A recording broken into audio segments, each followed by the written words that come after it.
Change in ratio के chapter में there are two important adjustment जो एग्जाम्स में आती रहती हैं, फ्रिक्वेंटली आती हैं।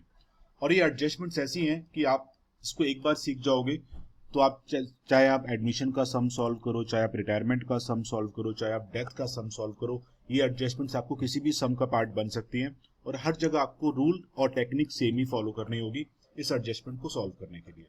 देखो अभी एडजस्टमेंट नंबर 1, और ये एडजस्टमेंट रहेगी आपकी रिजर्व की। ये एडजस्टमेंट कहां की रहेगी? रिजर्व की रहेगी। मैंने आपको क्या सिखाया? मैंने आपको ये सिखाया था कि सपोज 3 पार्टनर्स हैं ए बी सी, इनका रेशो है 3:2:1 का, और आपने इनका रेशो चेंज कर दिया। Suppose now ratio becomes 1:1:1 suppose. ठीक, सपोज बैलेंस शीट के अंदर they have given you general reserve. तो मैंने आपको ये सिखाया है कि आप इस रिजर्व को पार्टनर्स को डिस्ट्रीब्यूट कर देना ओल्ड रेशो में। मैंने आपको यही सिखाया था। तो as per the previous discussion आप लोग क्या करते थे, आप इस 30,000 रुपीज, सपोज ये रिजर्व 30,000 रुपीज एज्यूम कर लेते हैं, ठीक है ना। तो as per the previous discussion आप क्या कर रहे थे, आप इस रिजर्व को पार्टनर्स को डिवाइड कर रहे थे, ए बी एंड सी को। तो इनका जो भी रेशियो था 3:2:1 का, तो 15,000 रुपीज इसको मिला, 10,000 रुपीज इसको मिला एंड 5,000 रुपीज इसको मिला। अभी तक हम लोग सारे सम में यही सिस्टम फॉलो कर रहे थे।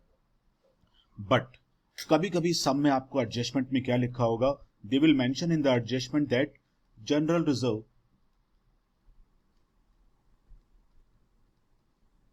Is to be maintained in the books. तो क्वेश्चन में स्पेसिफाई करेंगे वो कि आपको रिजर्व को डिस्ट्रीब्यूट नहीं करना है, तो उस केस में गलती से भी रिजर्व डिस्ट्रीब्यूट मत करना। मैंने आपको डेफिनेटली सिखाया है ये कि रिजर्व पार्टनर्स को बांटना है ओल्ड रेशो में। But in some of the cases they will mention that कि this reserve is to be maintained in the books of accounts. It means in under such case अगर ये लिखा है line question के अंदर, तो चाहे सम एडमिशन का हो, रिटायरमेंट का हो, डेथ का हो, चेंज इन रेशियो का हो, आप रिजर्व को गलती से भी बांटना मत। बट आपको एडिशनली यहां पर एक एक्स्ट्रा काम करना पड़ेगा। क्या करना पड़ेगा और क्यों करना पड़ेगा उसको हम लोग यहां पे डिस्कस करने वाले हैं अभी। तो देखो, आप प्रीवियस एग्जाम्पल को मैं कंटिन्यू करूंगा। 3 पार्टनर्स थे ए बी सी, रेशो था 3:2:1 का। सपोज इन्होंने बिजनेस स्टार्ट किया 1 अप्रैल 2000 से फॉर एग्जांपल 10 को स्टार्ट किया। 10 साल तक बिजनेस को इन्होंने रन किया, अप टू 10 ईयर्स इन्होंने बिजनेस को रन किया, और इनका रेशो था same 3:2:1। Suppose after 10 years they decide that their ratio becomes 1:1:1, और ये डिसीजन कब लिया गया? 31 मार्च 2020 को। अभी इन 10 ईयर्स में, इन 10 साल के अंदर इन्होंने अपने बिजनेस में सपोज जनरल रिजर्व बना लिया। कोई मुझे बताएगा रिजर्व में मनी कहां से आता है? वेरी गुड, रिजर्व में मनी प्रॉफिट से आता है। तो ड्यूरिंग दिस 10 ईयर्स इन्होंने अपने बिजनेस में इतना रिजर्व का क्रिएशन किया। मींस इन्होंने अपने प्रॉफिट में से कुछ पार्ट रिजर्व में डाल दिया होगा, कुछ पार्ट ए ने डाला, कुछ पार्ट बी ने डाला, कुछ पार्ट सी ने डाला, और ये रिजर्व का क्रिएशन हो गया।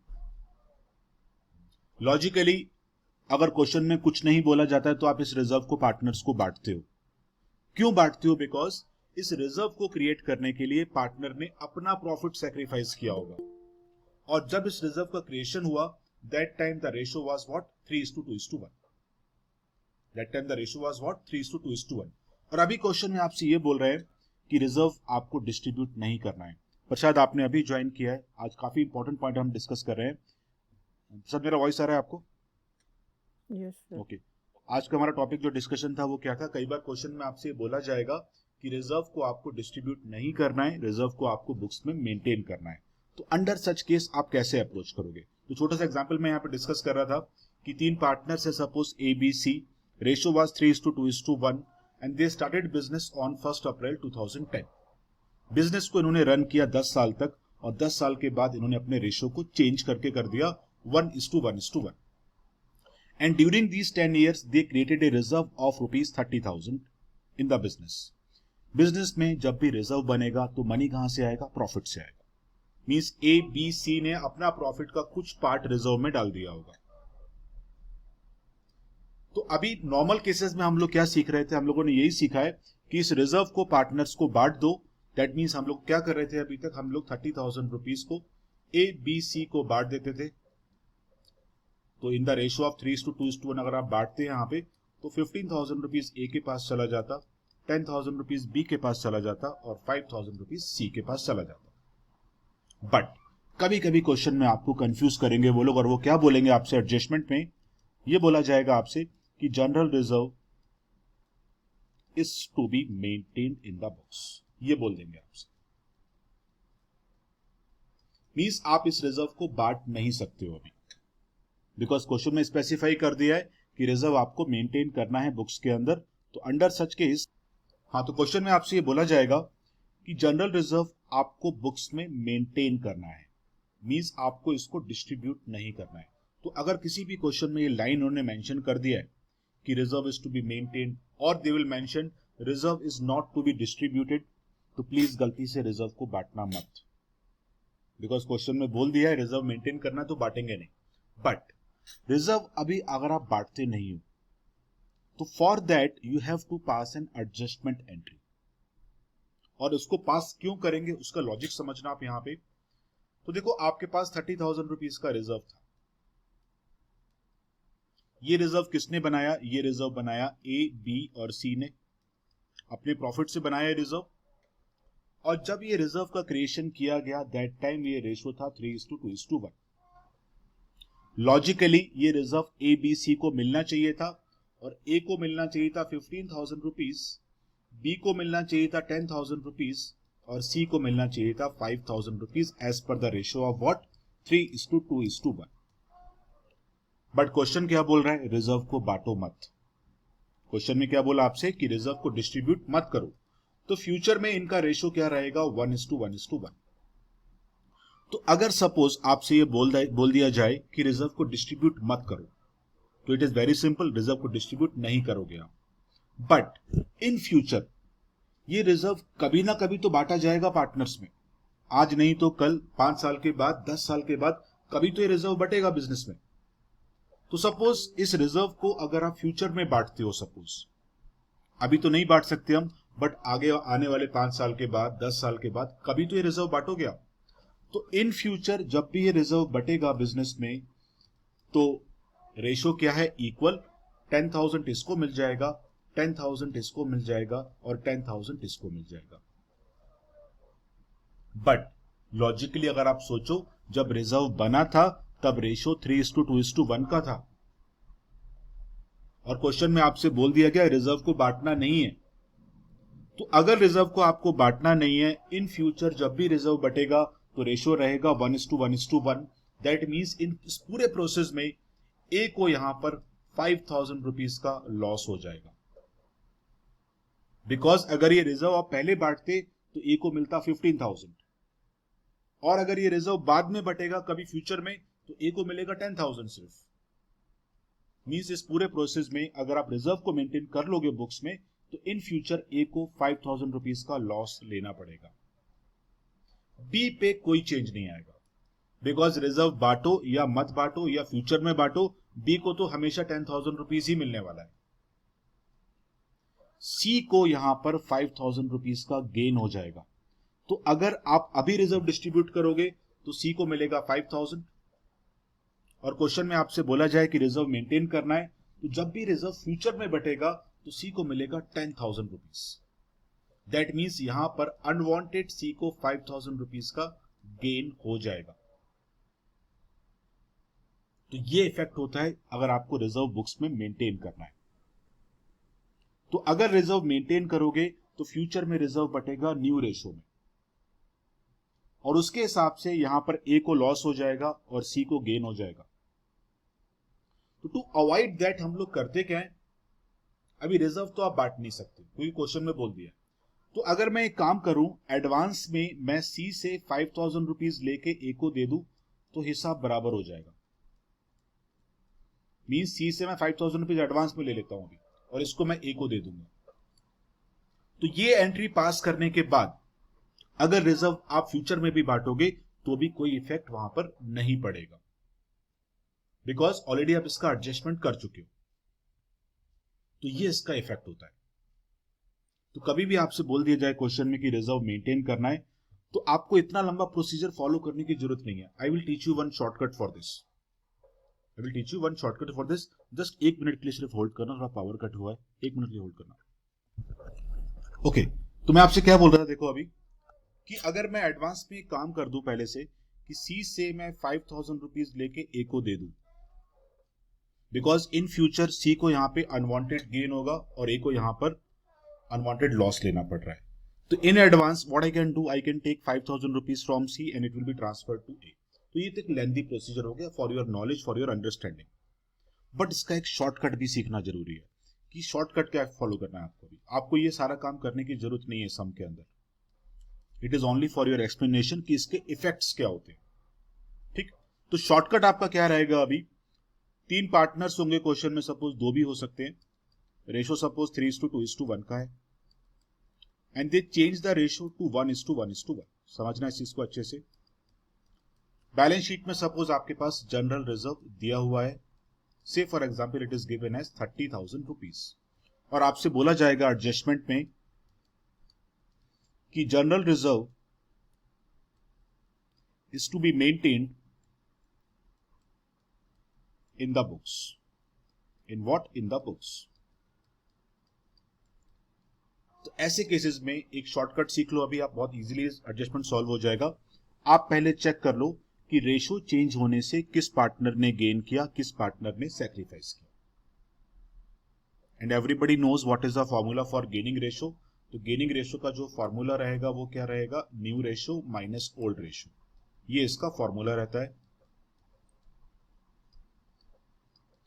तो अगर आपका आंसर यहां पे माइनस में आके, that means it is a sacrifice. तो ए की देखो, अगर आप ए का न्यू रेशो कितना था 1/3 और इसका ओल्ड रेशो कितना था 3/6 मींस 1/2 हो गया ये. तो एक बार चेक कर लो यहाँ पे, 6 का एलसीएम ले लो, 3 2 जा 6, 2 - 3, दैट मींस आपका आंसर -1/6 आ रहा है. That means it is what, it is a sacrifice. B का भी चेक कर लो, बी का न्यू रेशो क्या है 1/3, बी का ओल्ड रेशो क्या है 1/3, दैट मींस 0. तो बी को रेशो चेंज होने से ना कोई लॉस हुआ ना कोई गेन हुआ. सी का भी चेक कर लो, न्यू रेशो क्या है 1/3 और ओल्ड रेशो क्या है इसका 1/6. अगर आप एलसीएम लोगे यहाँ पे तो 3 2 जा 6 -1, it will be 1/6. That means because of change in ratio C को गेन होगा, ए को लॉस होगा. तो ये इसके इफेक्ट्स हैं. अभी करना क्या है आपको, अभी किस पार्टनर को गेन हुआ, सी को गेन हुआ. सैक्रिफाइस किसने किया, ए ने किया. आपको रिजर्व कितना मेंटेन करना है बुक्स में, 30,000 रुपीज का. तो क्या करोगे आप, जिसको भी गेन हो रहा है, सी को गेन हुआ ना, तो 30,000 रुपीज का 1/6 पार्ट जो होगा वो कितना आएगा 5,000 rupees.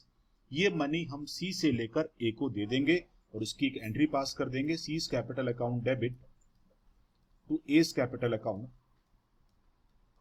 with the amount of rupees 5,000. And now देखो अभी यहां पे रूल क्या बन गया, रूल ये बन गया कि अगर आपसे बोला जाए if reserve is to be maintain, अगर आपसे बोला जाए कि क्वेश्चन में रिजर्व को मेंटेन करो, तो रूल ये बन गया यहां पे, गेनिंग पार्टनर्स जो भी रहेंगे, gaining partners will compensate to sacrificing partner. To what? To sacrificing partner. तो कभी भी क्वेश्चन में आपसे ये बोल दिया जाए कि गेनिंग पार्टनर्स रिजर्व आपको मेंटेन करना है, तो उस केस में आप ये रूल फॉलो कर लेना. मींस पहले चेक कर लो कौन पार्टनर गेन कर रहा है और कौन पार्टनर सैक्रिफाइस कर रहा है. In our previous example C ने गेन किया, कितना गेन किया 1/6. ए ने सैक्रिफाइस किया, कितना किया 1/6. तो आपके पास अगर सपोज रिजर्व 30,000 रुपीज का है तो इसका 1/6 पार्ट निकाल लो और वो अमाउंट सी से लेकर ए को दे दो. तो सिंपल सा रूल क्या बन गया, जो भी पार्टनर गेन करेगा, gaining partners capital account to sacrificing partner capital account. तो ये आपका एडजस्टमेंट हो जाएगा अगर आपसे बोला जाए कि रिजर्व बुक्स में मेंटेन करना है. आप किसको कहां पर क्या डाउट है प्लीज मेरे को पूछो. साहिल क्लियर हुआ? हाँ सर. सेजल कोई डाउट? प्रसाद कोई doubt? No sir. Swati, Riya कोई डाउट? नो सर, क्लियर है. Very good. मैंने इसलिए इसका रिकॉर्डिंग भी कर दिया जिससे कि आप बाद में भी देख सकते हो इसको। नेक्स्ट थिंग, सपोज आप एक क्वेश्चन सॉल्व कर रहे हो, एक बैलेंस शीट आपके पास दिया हुआ है, बैलेंस शीट के अंदर there may be some reserves and all, कुछ जनरल रिजर्व्स आपके पास रहते हैं। कई बार आपके पास एसेट साइड में you may get some profit and loss. तो if the profit and loss balance is given on the asset side, it is a loss और गेन। पहले तो मुझे ये बताओ आपने, सपोज यहां पर लिखा हुआ है, say for example it is 60,000 rupees. पहले तो मुझे ये बताओ, ये प्रॉफिट एंड लॉस अगर एसेट साइड में दिया है क्वेश्चन के अंदर, तो इट इज अ प्रॉफिट और loss? It is a profit और loss?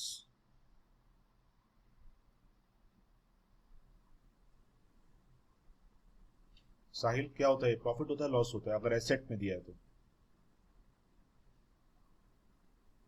So can you repeat the question?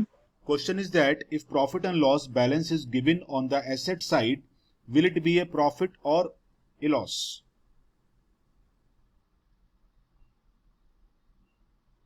Loss. It is a loss. It is what? It is a loss. Why it is a loss? Because देखो ना, आप profit आप capital में plus करते हो, means profit liability में plus होता है। तो लॉसेस के लिए आपके पास दो ऑप्शन है, या तो कैपिटल से माइनस कर दो, और अगर आप माइनस नहीं कर रहे हो तो उसको आप एसेट साइड में शो करते हो। तो कई बार क्वेश्चन में आपसे ये भी बोला जाएगा एडजस्टमेंट में कि लॉसेस भी आपको मेंटेन करने हैं, loss to be maintained in the books. तो अंडर सच केस आप लॉस को भी राइट ऑफ मत करना, बिकॉज क्वेश्चन में आपसे क्या बोल रहा है कि लॉसेस भी आपको मेंटेन करने हैं बुक्स के अंदर।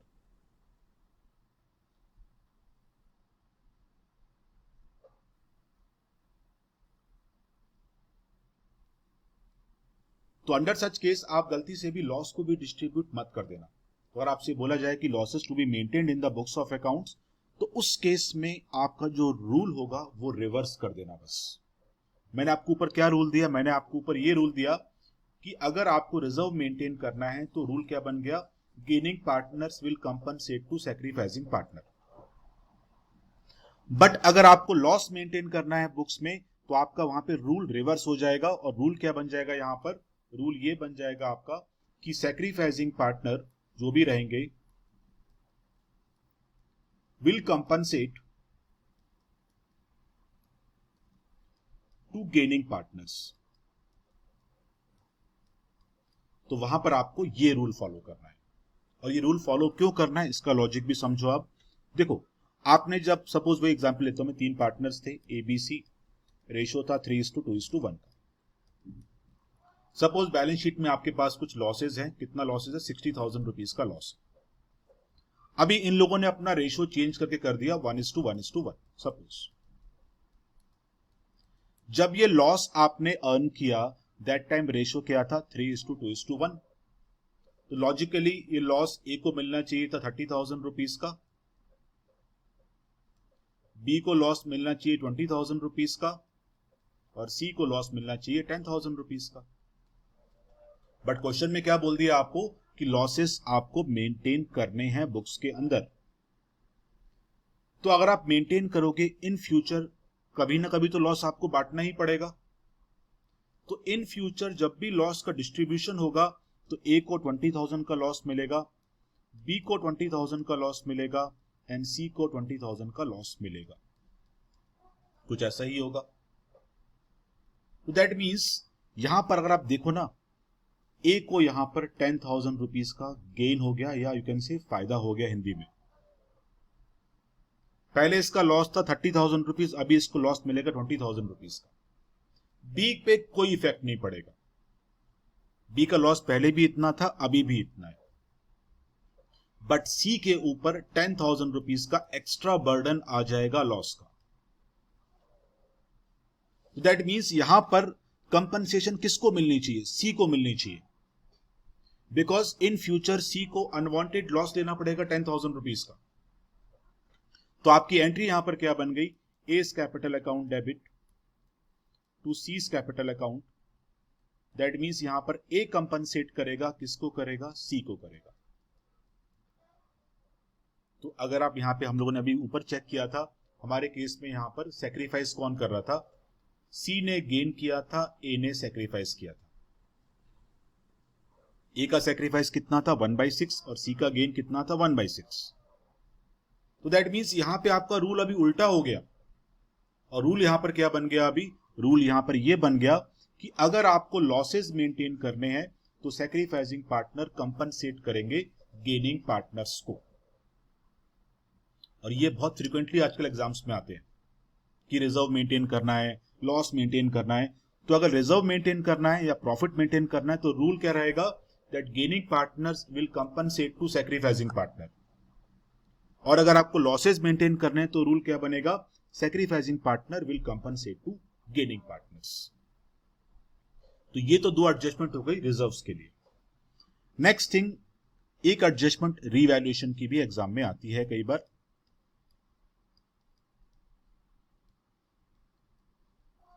And I will give you directly one example for this. Suppose तीन, वही सेम केस है, तीन पार्टनर्स हैं, suppose A B C, ratio is 3:2:1 and they change the ratio to 1:1:1। इनका रेशियो अभी चेंज होकर क्या हो गया? 1:1:1। सपोज क्वेश्चन के अंदर बैलेंस शीट गिवन है,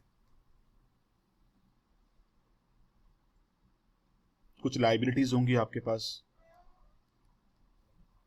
कुछ एसेट्स होंगे आपके पास, कुछ कैपिटल आपके पास दिया होगा, capital of A B and C, कुछ भी ले लो, अपनी मर्जी से अज्यूम कर लो, बिकॉज ये तो खाली एक एग्जाम्पल दे रहा हूं मैं। यहाँ पे कुछ मशीन वगैरह लिखा होगा आपके पास, से मशीन आपके पास 1 लाख रुपीज का है। कुछ बिल्डिंग लिखा होगा आपके पास यहाँ पे, से बिल्डिंग 2 लाख रुपीज का है। कुछ यहाँ पे क्रेडिटर्स लिखे होंगे, से फॉर एग्जाम्पल इट इज से 50,000 रुपीज एज्यूम कर लो, और कैपिटल इनका मिलाकर है से 2,50,000 rupees. Total of balance sheet is given as rupees 3 lakh. और नीचे कुछ एडजस्टमेंट में क्या लिखेंगे वो आपके लिए बोल देगा, आपको वो machine should be appreciated by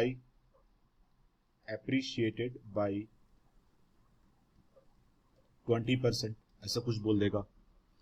फिर बोलेगा आपसे कि building will be worth of rupees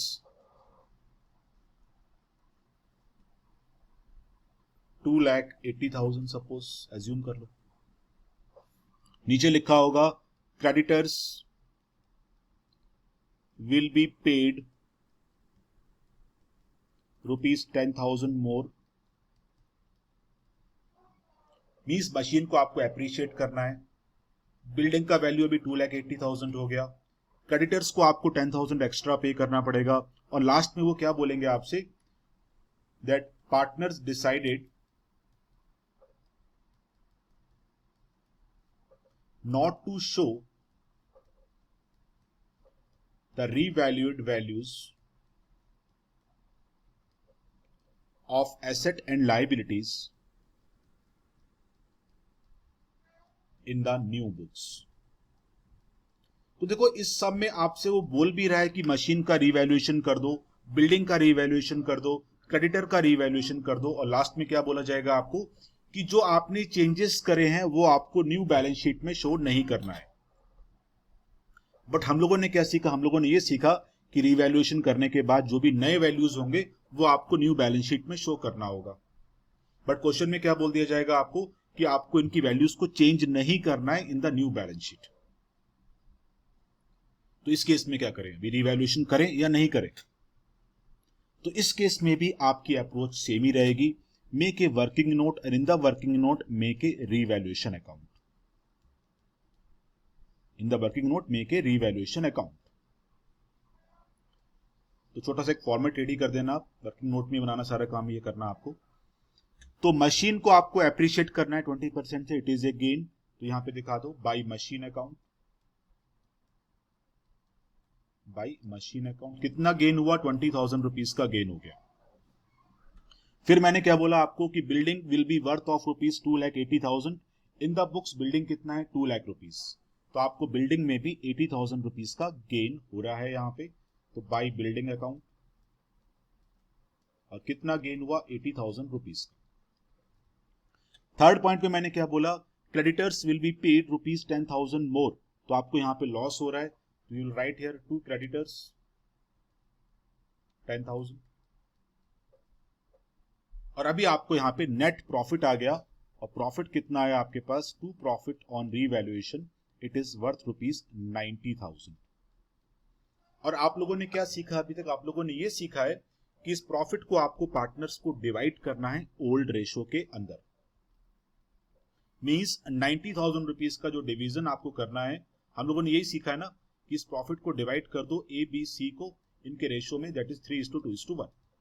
that means 45,000 rupees इसको मिल जाएगा, 30,000 रुपीज इसको मिल जाएगा, एंड 15,000 रुपीज इसको मिल जाएगा अगर आप डिवाइड करोगे तो। बट क्वेश्चन में क्या बोल रहा है कि आपको रिवैल्यूएशन करना ही नहीं है।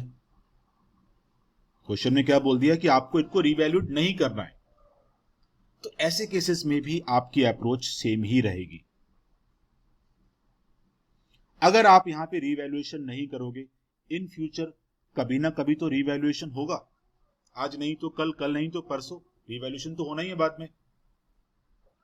और अगर फ्यूचर में रिवैल्यूएशन हुआ तो ये गेन ए बी और सी के पास इक्वल रेशो में जाएगा, बिकॉज फ्यूचर में इनका रेशो क्या हो जाएगा? 1:1:1। तो 30,000 रुपीज का गेन ए को मिलेगा, 30,000 रुपीज का गेन बी को मिलेगा, एंड 30,000 रुपीज का गेन सी को मिल जाएगा।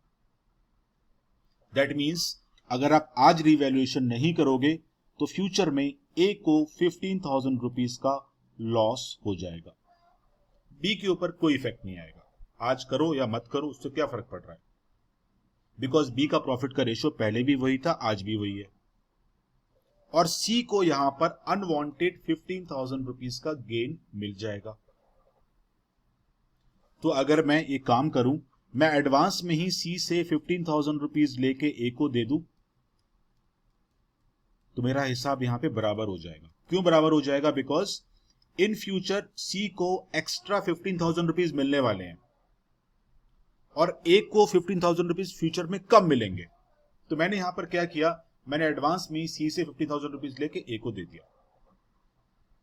Coming to the shortcut of this, यहां पर भी आपका shortcut is same, rule is same. And what is the rule here? कि gaining partners will compensate to sacrificing partner. तो यहां पर भी आपका रूल चेंज नहीं होगा।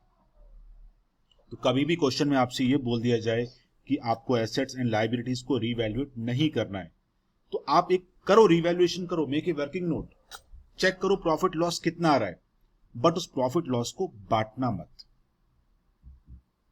आप क्या रूल फॉलो करना कि gaining partners will compensate to the sacrificing partner. और कैसे करोगे इसको आप? सॉल्व, 3 पार्टनर्स थे ए बी सी, रेशो था 3:2:1। दे चेंज द रेशो टू 1:1:1। एक बार चेक कर लो कौन पार्टनर कितना गेन कर रहा है, कौन पार्टनर कितना सैक्रिफाइस कर रहा है, जो ऑलरेडी हम लोग ऊपर चेक कर चुके हैं। तो हमारे केस में किसने गेन किया था? सी ने गेन किया, ए ने सैक्रिफाइस किया। तो सी का गेन कितना था? 1/6 का था, और ए का सैक्रिफाइस कितना था? 1/6 का था। तो आप एक बनाना वर्किंग नोट, उसमें बनाओ रिवैल्यूएशन अकाउंट और चेक कर लो प्रॉफिट कितना आ रहा है। तो हमारे केस में प्रॉफिट कितना आया था? रिवैल्यूएशन का प्रॉफिट आया था ₹90,000। तो मैंने क्या रूल सिखाया आपको कि gaining partners will compensate to sacrificing partner. तो इन आवर एग्जांपल किसने गेन किया? सी ने गेन किया। सी का कितना गेन था? 1/6। तो 90,000 रुपीज का 1/6 पार्ट कितना बनता है? It is worth 15,000 rupees. Rule is what? Gaining partners will compensate to sacrificing partner. That means C से मुझे 15,000 रुपीज लेके A को देना होगा। तो आपकी वहां पर ये एंट्री आपको पास करनी पड़ेगी। ध्यान रखना, रिवैल्यूएशन के गेन लॉस को बांटना मत इस केस में। अगर आपसे बोला जाए कि रिजर्व, सॉरी नॉट रिजर्व, आपको रिवैल्यूएशन नहीं करना है, तो आप ये रूल फॉलो करना that gaining partners will compensate to the sacrificing partners. ठीक, बट कभी कभी आपको रिवैल्यूएशन में लॉस भी तो हो सकता है। जरूरी है कि हर बार प्रॉफिट ही होगा रिवैल्यूएशन में? तो अगर आपको सपोज रिवैल्यूएशन में लॉस हो गया, सपोज इस केस में आपको प्रॉफिट हुआ था बट रिवैल्यूएशन में आपको लॉस भी तो हो सकता है। अंडर सच केस रूल को रिवर्स कर देना। तो वहां पर रूल क्या रिवर्स हो जाएगा, और रूल क्या बन जाएगा आपका, that sacrificing partner will compensate to gaining partner. वहां पर आपका रूल ये हो जाएगा। तो in our previous example, suppose आपको यहां पे रिवैल्यूएशन पे गेन हुआ था 90,000 रुपीज का। सपोज आपको ऐसा हो जाए कि रिवैल्यूएशन पे आपको लॉस हो जाए 90,000 रुपीज का, ऐसा भी तो पॉसिबिलिटी बन सकता है ना। इट इज नॉट कंपल्सरी कि रिवैल्यूएशन में गेन ही होगा, आपको लॉसेस भी हो सकते हैं। तो सपोज लॉस हो गया तो रूल रिवर्स कर दो, sacrificing partner will compensate to gaining partner. In our previous example sacrifice किसने किया था, ए ने। कितना किया, 1/6। गेन किसको हुआ, सी को। कितना हुआ, 1/6। तो यहां पर अभी रूल उल्टा है, रूल यहां पर रिवर्स है अभी। तो ए जो होगा वो कंपनसेट करेगा सी को। A will compensate 15,000 rupees, that is 1/6 part of 90,000 rupees. तो आप वहां पर ये एंट्री पास कर दोगे। तो ये कुछ एडजस्टमेंट्स हैं, तो अपने माइंड में क्या शॉर्टकट रखने हैं आपको अभी। तो as a summary point,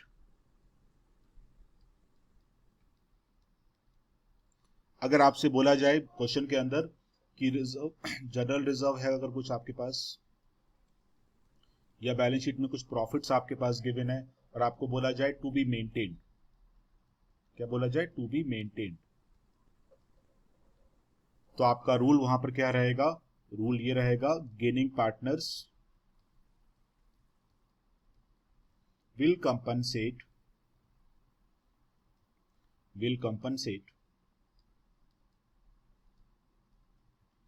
to sacrificing partner। ठीक है।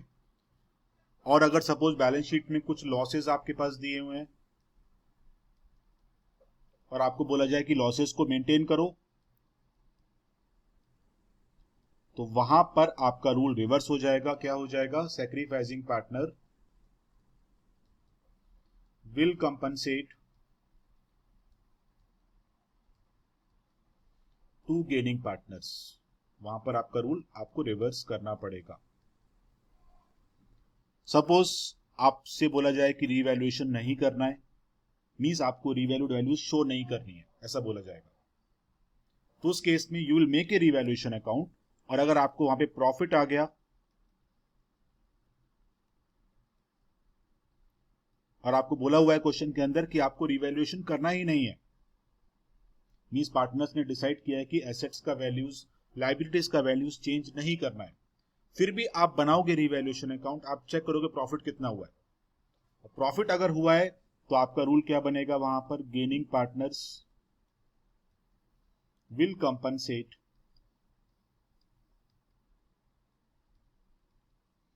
To sacrificing partner. वहां पर आपका यही रूल रहेगा जो आपने रिजर्व में फॉलो किया, if you want to maintain the reserve. Same way अगर सपोज आपको लॉस हो गया रीवैल्यूएशन पे,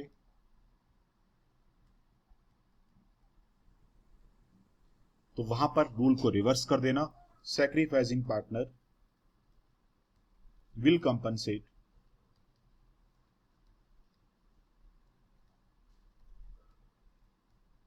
टू गेनिंग पार्टनर्स। वहां पर आपका रूल ये रिवर्स हो जाएगा। और even the rule of goodwill is also same. Goodwill का रूल क्या फॉलो करते हो आप, that gaining partners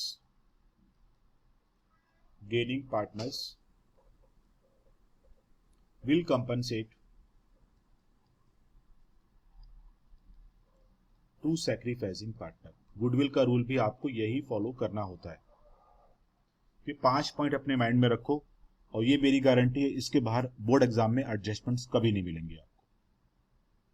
at the max आपसे बोला जाएगा रिजर्व मेंटेन करना है, देन रीवैल्यूएशन नहीं करना है। ये 5 पॉइंट अपने माइंड में रखो, इस चैप्टर का कोई भी एडजेक्ट इसके बाहर नहीं आता है। अभी मुझे बताओ किसको कहां पे क्या डाउट है। आपको एक सम दिख रहा होगा स्क्रीन पे वाला, इसको सॉल्व करेंगे हम लोग अभी। तो देखो यहाँ पे क्या बोल रहा है, there are 3 partners P, Q and R, ratio is given as what 5:4:3। Balance sheet is given to you as on 31st March 2003 and it was decided that they will change the ratio to 4:3:2। तो as a first step एक बार check कर लो यहाँ पर किस partner को gain हुआ, किस partner को लॉस हुआ। तो कोई भी फॉर्मूला यूज करो, suppose the formula is for gaining ratio, it is new ratio minus old ratio. For P it is 4/9 minus 5/12।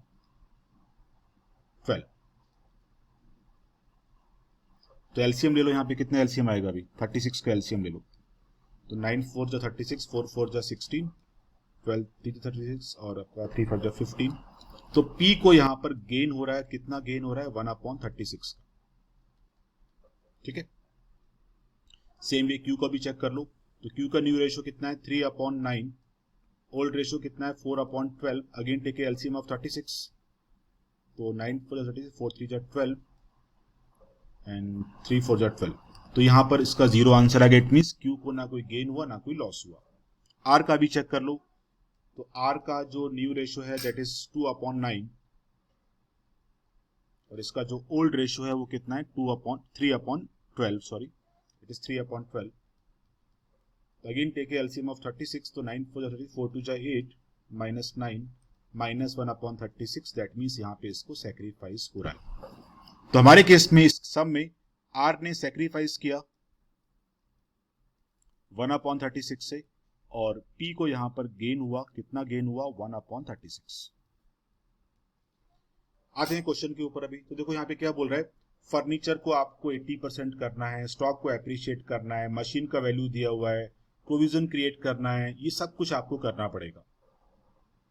But last में क्या बोल रहा है, partners agreed that altered values are not to be recorded in the books. Means आपको अपनी books में value को change नहीं करना है। And they also do not want to distribute the reserve. Means उनको रिजर्व भी नहीं बांटना है, कुछ नहीं करना, ना रिजर्व बांटना है ना वैल्यूज को चेंज करना है, कुछ नहीं करना है। तो अंडर सच केस वही रूल आपको फॉलो करने होंगे अभी। तो क्या करोगे अभी आप, मेक ए वर्किंग नोट और इस वर्किंग नोट में बनाओ एक revaluation account. Make a revaluation account in the working note.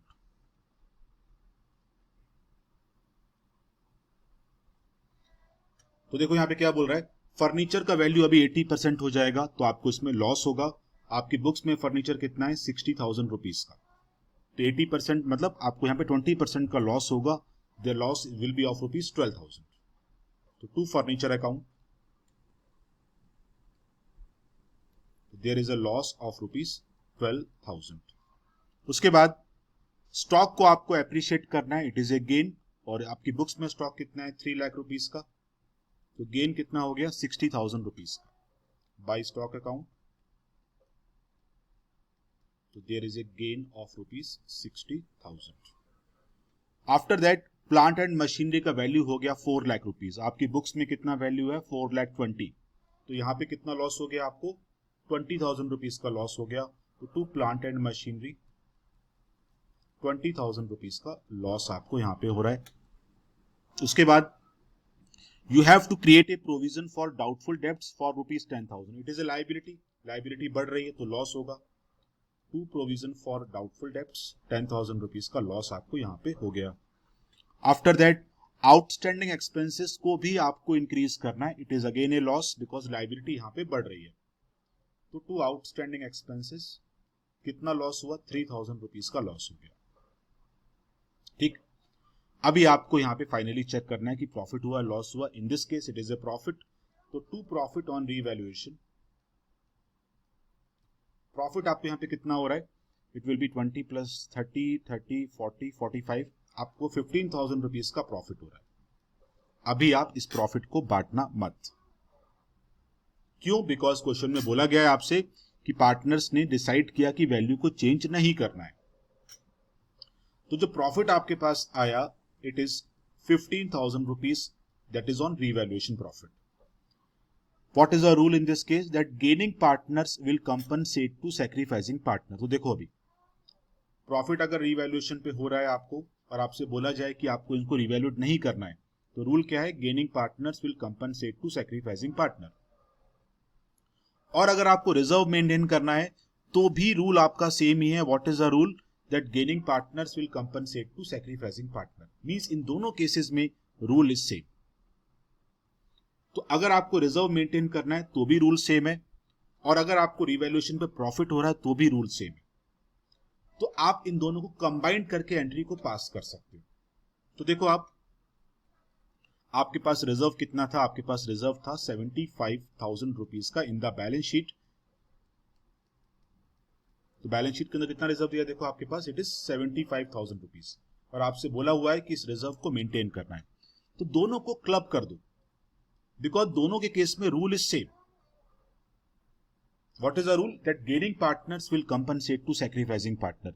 हमारे केस में गेनिंग पार्टनर कौन था? P। सैक्रिफाइसिंग पार्टनर कौन था? R। तो P का जो शेयर है गेन का वो कितना है? 1/36। तो 90,000 रुपीज का 1/36 पार्ट कितना बनेगा ये? तो it will B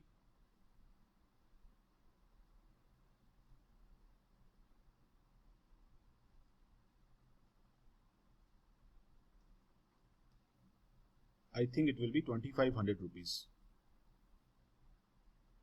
Yes, it is 2,500 rupees. तो बस एक एंट्री पास कर दो, P's capital account debit. Sacrificing partner कौन था हमारे केस में? R। तो P's capital account debit to R capital account. तो P will compensate rupees 2,500 to R। इसके बाद आपको कुछ करने की जरूरत नहीं है। नो सपोज अगर आप बना रहे हो कैपिटल अकाउंट, तो क्या करोगे आप? यहां पे सबसे पहले लिखो इनके ओपनिंग बैलेंसेस PQR के, पर्टिकुलर्स PQR, पर्टिकुलर्स PQR। तो first of all write the opening balances in the balance sheet which is 4 lakh, 3 lakh and 2 lakh. तो by balance brought down 4 lakh, 3 lakh and 2 lakh. और अभी आपको कुछ करने की जरूरत नहीं है, कोई रिजर्व नहीं बांटना है, कोई रिवैल्यूएशन का गेन कुछ नहीं बांटना है, बिकॉज आपको क्वेश्चन में क्लियरली बोला हुआ है कि रिजर्व बांटना नहीं है। और आपने उसके लिए एक एंट्री भी पास कर दी, और आपकी एंट्री क्या है? P's capital to R capital. बस इस एंट्री को लेजर में पोस्ट कर दो, यहां पे लिख दो बाई P कैपिटल अकाउंट। तो R को कितना अमाउंट मिला? 2,500 रुपीज। इसका इफेक्ट डेबिट साइड में भी आएगा, यहां पे दिखा दो टू R कैपिटल अकाउंट, और P से माइनस कर दो 2,500, और आपका क्वेश्चन सॉल्व हो गया। बस लिख दो टू बैलेंस कैरी डाउन। तो P का बैलेंस आएगा 3,97,500, Q का सेम रहेगा 3 लाख रुपीज, एंड R का कितना हो जाएगा? 2,02,500 रुपीज। एंड आफ्टर दिस जब आप बैलेंस शीट को बनाओगे तो आप बैलेंस शीट में कुछ भी चेंजेस मत करना, बिकॉज आपने लॉजिकली रिवैल्यूएशन किया ही नहीं है। तो all the values now in the new balance sheet will be at the old values only. सिर्फ कैपिटल के बैलेंसेस में चेंजेस आएंगे, बाकी सब कुछ सेम रहेगा। तो P का बैलेंस अभी कितना हो जाएगा? 3,97,500, Q का रहेगा 3 लाख, और R का हो जाएगा 2,02,500। अपार्ट फ्रॉम दिस आपने रिजर्व नहीं बांटा है, बाकी सब कुछ same to same copy paste करना पड़ेगा। क्रेडिटर्स में कोई चेंज नहीं करना आपको। क्रेडिटर्स 50,000, आउटस्टैंडिंग एक्सपेंसेस कुछ भी कहीं पर कोई चेंज करना ही नहीं है। Reserve same to same copy paste कर दो 75,000 रुपीज, और एक्सपेंसेस कितनी थी आपके पास यहां पे? It is worth rupees 5,000। उसके बाद टोटलिंग करके क्लोज कर दो, कुछ चेंजेस कहीं पर दिखाने ही नहीं है। Same way on the asset side, सब सेम टू सेम रहेगा। कैश एट बैंक 40,000, कोई चेंजेस नहीं करने। Cash at bank 40,000 rupees. After that debtors 2,10,000, कहीं पर कोई चेंज नहीं, same to same. Debtors 2,10,000 rupees. डेटर्स के बाद we have stock 3 lakh rupees, कोई चेंज नहीं, सब कुछ same to same copy paste करना है बस। स्टॉक के बाद furniture 60,000 rupees and machinery 4,20,000 rupees. Furniture 60,000 and plant and machinery 4,20,000, कहीं पर कोई चेंज मैंने किया ही नहीं है। और बाद में टोटल लिख दो which is same as rupees 10,30,000 rupees. और यहां पर कुछ भी करने की जरूरत आपको नहीं है। तो बट छोटे छोटे पॉइंट अपने माइंड में रखो, बिकॉज ये जो एडजस्टमेंट है ना, ये एडजस्टमेंट एडमिशन के समय भी आ सकती है, रिटायरमेंट के समय भी आ सकती है। तो आपको हर जगह रूल सेम ही फॉलो करना है। जो मैंने आपको रूल लिखवाए हैं तो एक फेयर नोटबुक में इसको नोट डाउन कर लो, बिकॉज एडमिशन का सम आया, रिटायरमेंट का सम आया, चेंज इन रेशो का सम, कोई भी सम आ रहा है, अगर ये एडजस्टमेंट आएगी तो हर जगह रूल आपका सेम ही रहेगा। ठीक है ना? तो अभी के लिए मैं इतना रखूंगा।